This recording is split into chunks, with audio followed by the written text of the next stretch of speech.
Dear friend, the Lord Jesus loves you. Yes, He loves you and He wants you to also love Him back.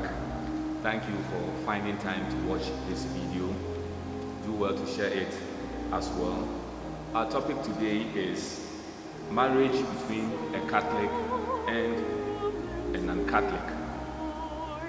Dear friends, holy matrimony is a covenant by which a man and a woman establish between themselves a partnership of the whole of life. And this is coming from Canon 1055, paragraph 1. The husband and wife become partners, doing everything in common.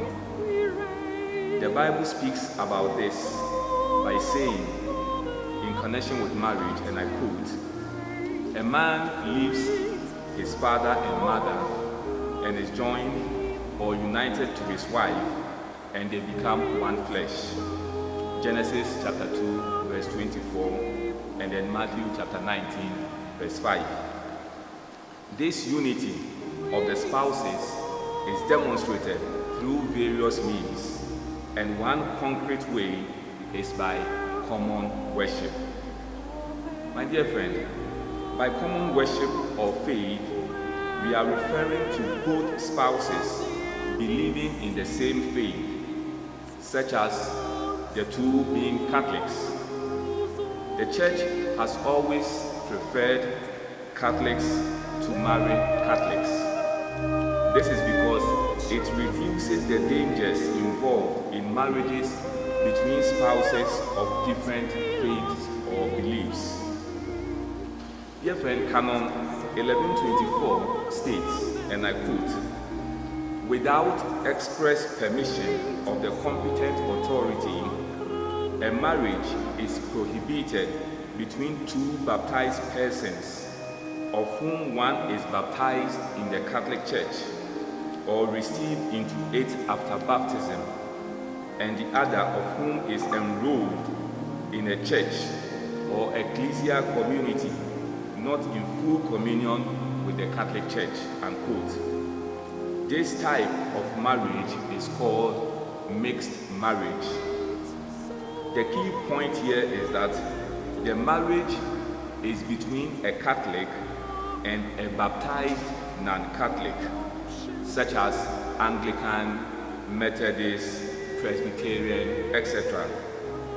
Since mixed marriage is not an impediment, dispensation is not needed, but rather permission from the bishop or his delegate.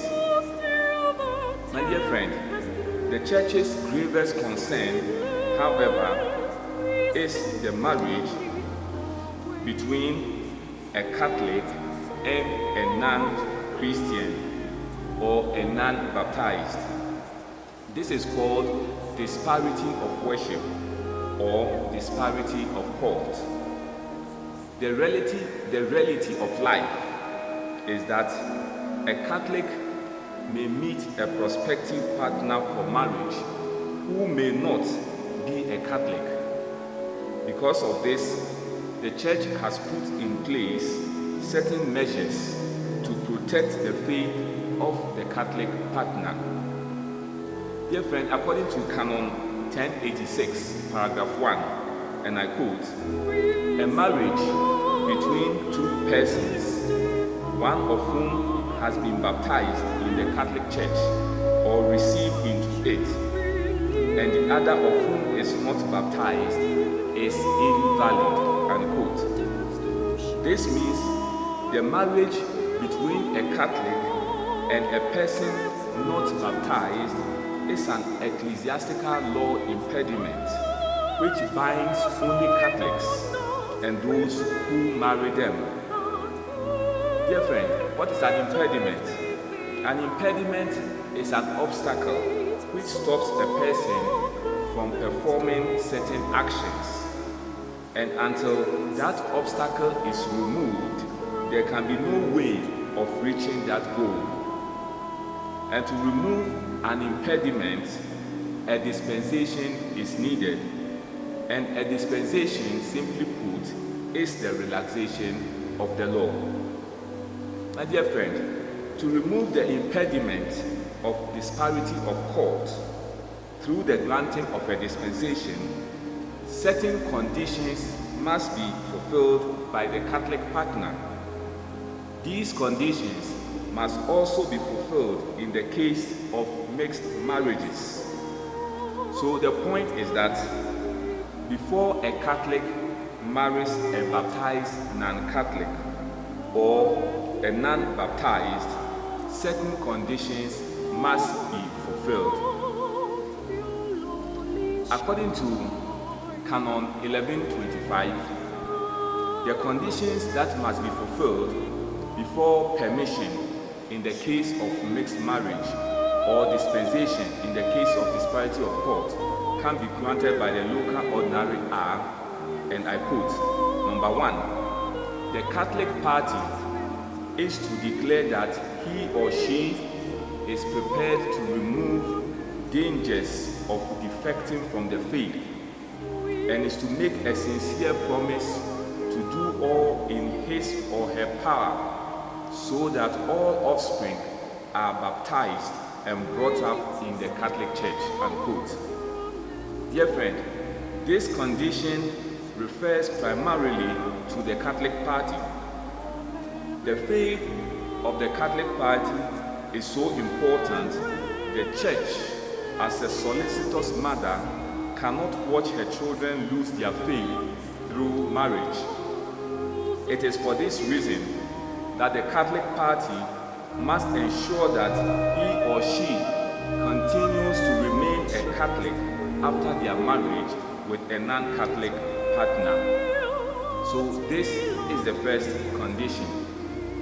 Apart from this first condition, which we have just discussed, the Catholic party must also make a promise to do all in his or her power to have the children baptized and brought up in the Catholic Church. This is not to say that the Catholic party must do that at all costs. No, the peace and the stability of the home means a lot to the Church. If the non-Catholic party is unwilling to have the children baptized in the Catholic Church, we cannot force it on them. That is why the law says the Catholic party must do all in his or her power so that all offspring are baptized and brought up in the Catholic Church. In other words, do your best. Number 2 of Canon 1125, it says, the other party is to be informed at an appropriate time about the promises which the Catholic party is to make in such a way that it is certain that he or she is truly aware of the promise and obligation of the Catholic party, unquote. Dear friend, this condition refers primarily to the non-Catholic party. The promises made by the Catholic party in number 1 above is not to be kept secret from the non-Catholic party. He or she must be made aware of them in clear terms so that the necessary assurances can be obtained. Number 3 of Canon 1125, and I read, both parties are to be instructed about the purposes and essential properties of marriage, which neither of the contracting parties is to exclude, unquote. Dear friend, this condition refers to both the Catholic and the non-Catholic parties. Under normal circumstances, this prescription can be taken care of during the period of counseling.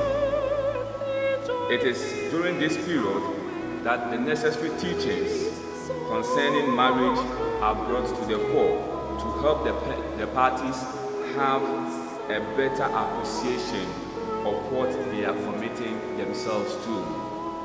So my dear friend, It is therefore important that counseling before marriage is never skipped or fast-tracked. The parties seeking to marry may sometimes put pressure on pastors to speed up their process of marriage for whatever reason, but pastors must be firm to ensure that what is necessary for the marriage to be celebrated validly is done. In line with this, the Ghana Catholic Bishops' Conference states, and I quote, "We direct that all proximate preparations for marriage shall take normally 6 months in the Catholic Church in Ghana," unquote.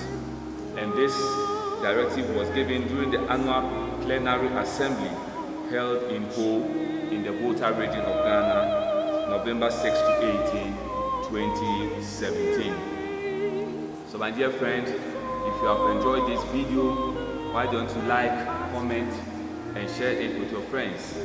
Invite them to visit my YouTube channel and subscribe to it so that together we can keep deepening our Christian Catholic faith. I wish you joy and peace.